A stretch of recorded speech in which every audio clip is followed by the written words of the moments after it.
जाट शिक्षण संस्थान में आज नवनिर्वाचित कार्यकारिणी के प्रधान राजकुमार बेनीवाल समेत सभी पदाधिकारियों ने पदभार ग्रहण कर लिया। एडीसी एवं प्रशासक दीपक बाबूलाल कारवां ने संस्था में बतौर प्रशासक रहते हुए पिछले 6 महीनों के अनुभव साझा किए तथा बताया कि किस तरह उन्हें चुनाव करवाते हुए कदम कदम पर चुनौतियों का सामना करना पड़ा, कई बार हार्ड डिसीजन भी लिए। इस मौके पर सभी पदाधिकारियों ने बारी बारी से अपनी जिम्मेवारी ली। एडीसी ने सभी नवनिर्वाचित पदाधिकारियों को बधाई दी। आइए दिखाते हैं पूरा कार्यक्रम। देखिए, संस्था के सभी सदस्यों को और पूरे समाज को साथ लेकर हम बहुत ईमानदारी और निष्ठा से काम करेंगे संस्था के लिए। जी, तो प्रधान जी, चुनाव में थोड़ा संस्था की जो जमीन है आपके गांव में भी है, तो उसके लेकर क्या कुछ कदम आप कर रहे हैं? देखिए, हम उसको कोशिश करेंगे, पूरे संस्था के सदस्यों और समाज के लोगों को लेके जाएंगे, कोशिश करेंगे भाई वो हमें कुछ पैसे दें। जी, तो जो प्राथमिकताएं क्या कुछ रहेंगी शुरुआत में? देखिए, अभी हम नए हैं, वो सीखेंगे हम संस्था से भी क्या कमियां हैं, जो रिक्वायरमेंट होगी हम पूरी करेंगे, बाकी नए कोर्सेज लाएंगे। जी, देखिए, हमारी सोच है कि सभी संस्था के सदस्य शिक्षकों, छात्रों और अभिभावकों को लेकर एक बेहतर संस्था बनाएं। शिक्षण संस्थान में फंड्स की कोई कमी नहीं है, लेकिन जहाँ भी कोई फंड्स की कमी हमें लगेगी या भी हमें यहाँ पैसा खर्च करना है या नहीं करना है, एक बार हम पहले आज ही हमने जो चार्ज कार्यभार संभाला है, एक बार फंड्स को लेकर भी और जो भी इंस्टीट्यूशन में और कमियाँ हैं प्रिंसिपल से या जो टीचर्स हैं जो या कोई अन्य जो कर्मचारी हैं उनसे एक बार इस बारे में पहले हम पता करेंगे कि कहाँ कमियां हैं और कहाँ फंड्स का इस्तेमाल करना है, या किसको सैलरी को लेकर भी अगर कोई प्रॉब्लम है, हम जल्दी से जल्दी एक मीटिंग जो है सभी कर्मचारियों की और जो प्रिंसिपल्स हैं उनकी बुलाएंगे। वहाँ भी जो भी बातें निकल के सामने आएंगी उसी के अकॉर्डिंग ही हम फैसले लेंगे। तो समाज के लोगों के लिए क्या कुछ मैसेज आप करेंगे? समाज के लोगों के लिए भी और जो भी शिक्षा प्रेमी हैं या जो दानी सज्जन हैं उनके लिए हम उनसे प्रार्थना करेंगे कि वो इस शिक्षण संस्थान के लिए अपना समय दें और जहाँ भी शिक्षण संस्थान को उनकी ज़रूरत पड़े हम भी उनके मार्गदर्शन की अपेक्षा करेंगे कि वो हमें जब भी हमें उनके मार्गदर्शन की अपेक्षा करें वो हमारा मार्गदर्शन करें और इस शिक्षण संस्थान को आगे बढ़ाने के लिए वो हमारा सहयोग करें।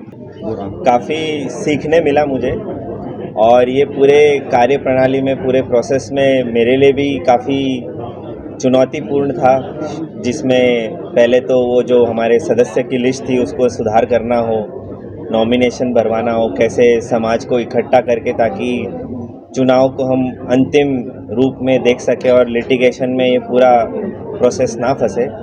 तो इसी पूरे समय में मुझे संस्था के कर्मचारियों की भी काफ़ी मदद मिली। मेरे साथी जो डीआई हमारे इंडस्ट्रीज़ और सोसाइटीज़ देखते हैं, नीतीश जी, मेरे अकाउंट्स ऑफिसर सुरेंद्र जी और तमाम जाट समाज के हमारे सदस्य, उनकी भी काफ़ी मदद मिली। कभी हमें ऐसा लगता था कि कुछ स्ट्रिक्ट होना हो तो कोई हमें पुचकारते थे, कोई हमें बधाई देते थे कि भाई आपने जो किया सही किया। कुछ लोग हमें कहते थे कि क्यों कर रहे हो, ये तो आज तक कभी नहीं हुआ है। तो ऐसे चुनौतियों का सामना किया, लेकिन चुनौती का सामना करने के बाद ही सफलता प्राप्त होती है। तो ये काफ़ी अच्छा अनुभव था मेरा। तो नई कार्यकारिणी को क्या कुछ सुझाव देना चाहेंगे सर आगामी भविष्य में संस्था को आगे बढ़ाने को लेकर? बस नई कार्यकारिणी समिति एवं गवर्निंग काउंसिल को मैं सबसे पहले बधाई देना चाहता हूँ और साथ के साथ यही कहना चाहता हूँ कि एक जो व्यवस्था बनाए रखने की प्रक्रिया हमने शुरू की है वो और सुदृढ़ की जाए, उसको बनाए रखें और किस तरीके से हम सुधार कर सकें उसकी ओर देखना चाहिए, क्योंकि इवेंचुअली ये एक शिक्षण संस्था है जो स्टैग्नेंट नहीं रह सकता है। समय के साथ साथ शिक्षा की नीति बदलती है, उसी के साथ साथ शिक्षा का तरीका भी बदलता है। तो कैथल में हमारे जो भी नौजवान युवा साथी हैं वो उनका समाज पे विश्वास बना रहे और जुझारू रूप से शिक्षा ग्रहण करें।